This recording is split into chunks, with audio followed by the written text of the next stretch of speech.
Hello everyone, welcome back to the Global Alert TV channel. Please subscribe and like my videos because today's story is going to shake your mind and make you feel the real chaos that unfolded when a group of crazy Russian commanders decided to launch one of the most reckless attacks in modern battlefield history, sending 50 tanks and 50 motorbikes roaring toward enemy lines under a burning sky, thinking they would crush everything in their path. But what happened next was a disaster that no one in their army could have predicted or survived without scars on their hearts and souls. Because this wasn't just a military operation, it was madness born from pride, desperation, and arrogance. The morning was foggy, the frozen air biting through the metal skins of the machines, and yet the order came like thunder through the radio: advance, all units. 50 tanks rolled forward in formation, engines growling, steel tracks tearing up the earth, while behind them 50 bikers sped up like wolves, their engines howling, helmets shining under the dim sun, flags fluttering, soldiers shouting in excitement and fear. They believed it would be an easy victory. They believed they were untouchable. But war never forgives overconfidence. As they crossed the narrow valley leading into the enemy territory, the wind changed, and an eerie silence fell over the battlefield, as if nature itself was holding its breath before the storm. Then it began: missiles from nowhere, drones buzzing in the clouds, the first tank exploding into fire, sending burning debris flying across the snow. The bikers screamed and tried to maneuver through the chaos, but the dust blinded them, the ground shook, and confusion swallowed the attack. Commanders shouted orders through static-filled radios, but their voices faded under the roar of explosions. Within minutes, 10 tanks were gone, melted into black smoke, the bikers scattered like sparks from an open flame, trying to find cover but finding only chaos. One soldier later said that he felt like the earth itself was rejecting them, that every meter forward was like moving into the mouth of death itself. Yet still, some pushed on, their adrenaline overpowering their fear. They thought maybe the worst was over. They were wrong. As they entered the ruined outskirts of a destroyed village, booby traps hidden under snow detonated one after another. The tanks' armor was strong, but not invincible. Each explosion echoed like a scream. Flames turned the snow into boiling water, metal into ash. A young biker named Anton, barely 20, tried to carry his wounded friend across the field, but the tank behind them caught fire and exploded, throwing both into the air. When Anton opened his eyes, all he could see was red, the red of blood, fire, and death. The commander watching from a distance couldn't believe what he saw. His headset was filled with pleas for help, for retreat, for mercy, but he had no answer. The plan had gone terribly wrong. What was meant to be a show of strength turned into humiliation. The enemy hadn't even used many troops, just intelligence, strategy, and perfect timing. They knew the attack route, the weak points, the overconfidence of the Russians. They waited patiently, hidden in the hills, until the right moment came to strike. Inside the tanks, the heat grew unbearable. Ammunition caught fire, fuel lines ruptured, and the crew had seconds to escape or be consumed by the inferno. Some tanks tried to reverse, but the path behind them was gone, destroyed by their own vehicles. The bikers, realizing the situation, turned back too, only to find the bridge they crossed had been blown up moments earlier. They were trapped between fire and death, surrounded by smoke so thick it choked every breath. The radio crackled with broken words: retreat, fall back, coordinates unknown. It was chaos turned into art. The surviving soldiers tried to regroup in the forest nearby, but drones followed them like vultures. Every time they tried to rest, another missile came, lighting up the night. One biker, his arm bleeding, whispered to his friend that this wasn't war anymore, it was punishment. He said it felt like the ghosts of their own arrogance were haunting them, and perhaps he was right. By evening, what was left of the great Russian assault was nothing but silence. 50 tanks reduced to twisted metal, 50 bikes turned to smoking wrecks, and the ground littered with shattered helmets, torn flags, and memories of a failed dream. The commanders argued over who to blame.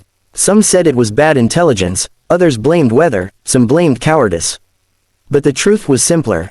They underestimated their enemy, and they overestimated themselves. That combination is fatal in war. The next day, the rescue teams arrived, but there was nothing much to save. The few survivors were in shock, their eyes empty, their words broken. One of them said that when he looked back at the battlefield, he didn't see victory or defeat, he saw the cost of pride. Even the media back home struggled to explain it. How could such a massive force crumble in hours? The government tried to downplay it, calling it a minor setback, but leaked footage told another story: burning tanks, destroyed bikes, soldiers crying for help. The footage went viral, shocking millions. Across the world, military experts analyzed every second of it, calling it one of the most catastrophic miscalculations of the year.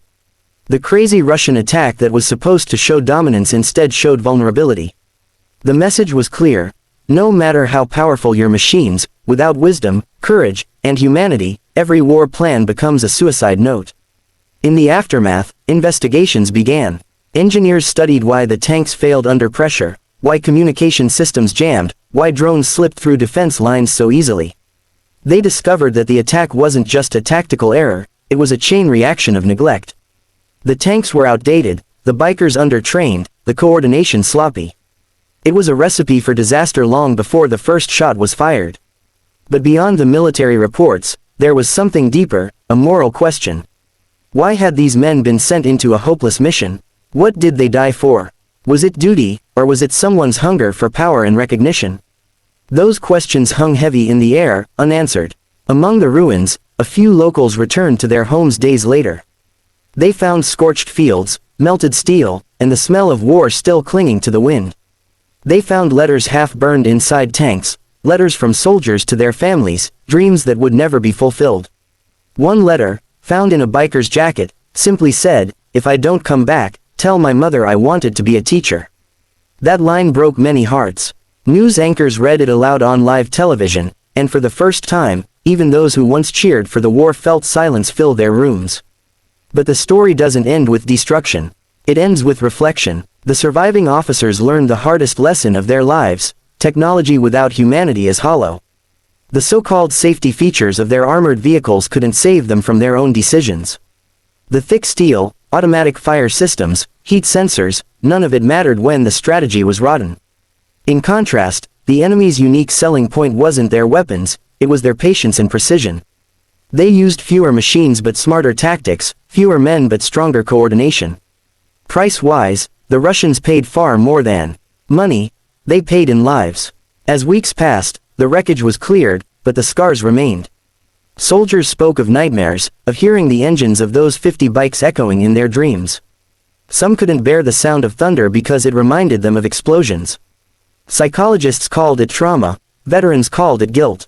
One survivor said that every time he closes his eyes, he sees the fire again, and every time he opens them, he wonders why he survived when others didn't. That is the true cost of war, not in statistics but in souls. When historians look back, they might call this the Crazy 50 incident, but those who were there know it wasn't crazy, it was tragedy disguised as bravery. It will stand as a warning to all militaries that pride kills faster than bullets. The conclusion, if there is one, is simple yet profound. In war, strength is not in numbers or machines, it is in wisdom, preparation, and respect for the enemy. The Russians learned that the hard way. Their tanks, once symbols of power, now rest under the soil they tried to conquer. Their bikes, once roaring with confidence, now lie silent, rusting reminders of what happens when courage is mixed with carelessness. And for the world watching, it became a story of how even the mightiest can fall in moments when they forget humility. So, as we reflect on this chaotic event, let's remember that no technology, no weapon, no armor can guarantee victory when human error leads the way. This was not just a failed operation, it was a mirror held up to the face of modern warfare, showing its fragility and its futility.